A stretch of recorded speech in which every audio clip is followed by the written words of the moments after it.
మనం కరోనా వ్యాధి గురించి కోవిడ్-19 గురించి గత 6 నెలలుగా చాలా విషయాలు నేర్చుకున్నాం.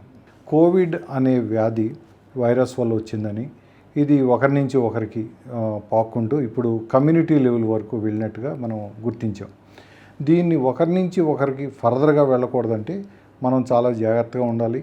అందరూ కూడా ప్రివెంటివ్ మెజర్స్ మనం చాలా విషయాలు నేర్చుకున్నాం. అలాగే ఎవరికి వారి ఇళ్లలో ఉంటాం, లాక్డౌన్లో బయటికి తిరగకుండా, వేరే వాళ్ళ నుంచి మనకు రాకుండా, మనం వేరే వాళ్ళని ఎంకరేజ్ చేయకుండా ఎవరికి వారు జాగ్రత్తగా ఉండటం వల్ల మన దేశంలో ఇంతవరకు బాగానే కంట్రోల్ చేస్తూ వచ్చాం.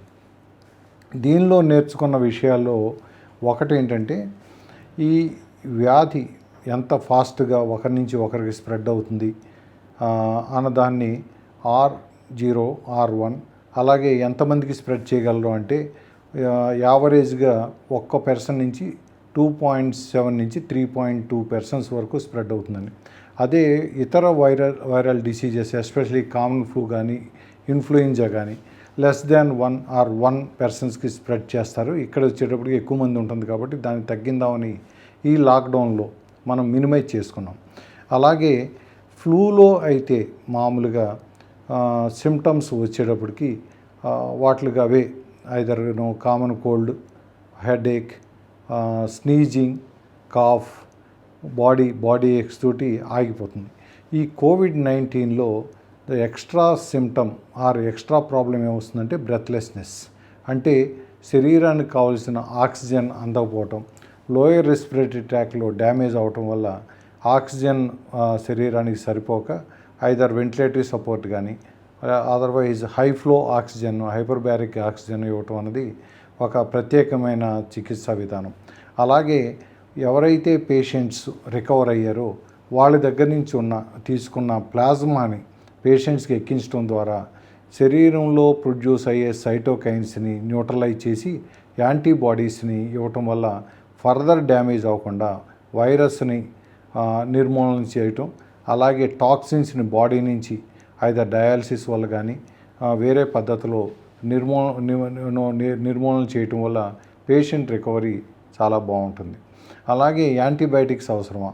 నార్మల్గా అయితే ఇది వైరల్ డిసీజ్ కాబట్టి యాంటీబయాటిక్స్ ఉపయోగం లేదు.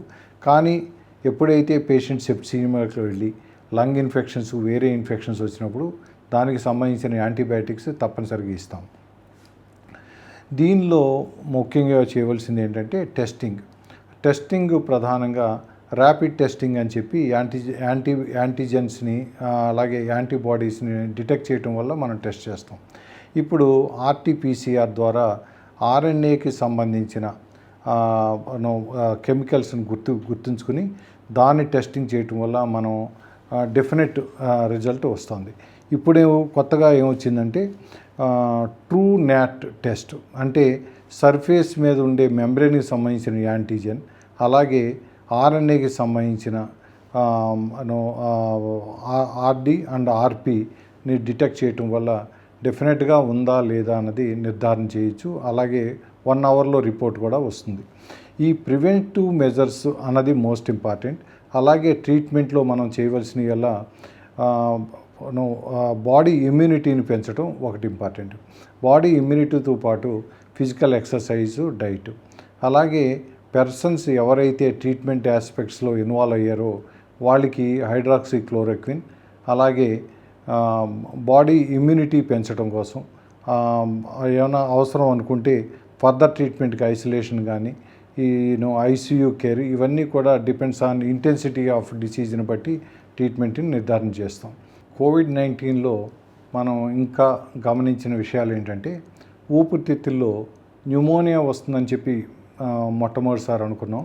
తర్వాత న్యూమోనియా కాదు, అది హీమోగ్లోబిన్ డిస్ట్రాయ్ అవ్వటం వల్ల iron particles, iron oxide molecules respiratory సిస్టంలో డిపాజిట్ అయిపోయి ఆక్సిజన్ శాచురేషన్స్ పడిపోతాయి. అందుకని ప్రాబబ్లీ వెంటిలేటరీ సపోర్ట్ కంటే hyperbaric oxygen is more useful అని చెప్పారు. అలాగే హీమోగ్లోబిన్ తగ్గిపోవటం వల్ల ఫ్రెష్ బ్లడ్ ట్రాన్స్ఫ్యూజన్ ఇవ్వటం కూడా చాలా ఉపయోగపడుతుంది. ఈ కోవిడ్-19లో ఇంకా నేర్చుకోవాల్సిన విషయాలు కొత్తగా మనకి మన నోటీస్కి వస్తున్నాయి. అలాగే పబ్లికేషన్స్లో కూడా అపీర్ అవుతున్నాయి.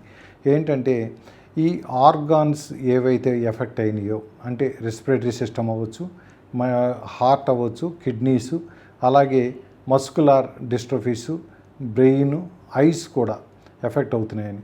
ఈ అవయవాలన్నీ కూడా ఏ అవయవాలు అయితే డ్యామేజ్ అయినాయో రికవరీకి ఈవెన్ ఆఫ్టర్ 6 months స్టిల్ చాలా టైం తీసుకుంటున్నట్టు, వాళ్ళ రికవరీ చాలా స్లోగా ఉంటున్నట్టుగా గుర్తించారు. ఇదే విషయాలు ఇదివరకటి రోజుల్లో సార్స్ కానీ లేకపోతే మిడిల్ ఈస్ట్ రెస్పిరేటరీ సిండ్రోమ్స్లో కానీ రికవరీకి చాలా టైం పట్టింది. ఇప్పుడు కూడా అలాగే టైం గడిచే కొద్దీ మనకి కొత్త కొత్త విషయాలు తెలుస్తాయి. ఇంకా విషయాల్లో ఏముందంటే ఏ అవయవాలు అయితే బాగా డ్యామేజ్ అయినాయో ఆ అవయవాల నుంచి ఇంకా కొత్త వ్యాధులు ఏమన్నా వస్తాయా, మెయిన్గా డిటెక్ట్ చేసింది ఏంటంటే సైకలాజికల్ అబ్నార్మాలిటీస్. ఇండివిజువల్స్ బాగా స్ట్రెస్లోకి వెళ్ళిపోయి వాళ్ళు డిసీజ్ నుంచి రికవర్ అయినా వాళ్ళకి కావాల్సిన మెమరీ కానీ కాంప్రహెన్షన్ కానీ పూర్తిగా రికవర్ అయ్యలేదని చెప్పి, అలాగే ఐస్ ఎఫెక్ట్ అవటం వల్ల విజన్ తక్కువగా ఉందని చెప్పి గుర్తించారు. వీటిలన్నిటికీ కూడా టైం గడిచే కొద్దీ ట్రీట్మెంట్స్ కూడా మనం చూస్తాము. అలాగే రికవరీ కూడా కొత్త కొత్త విషయాలను కూడా మనం నేర్చుకుంటూ ఉంటాం.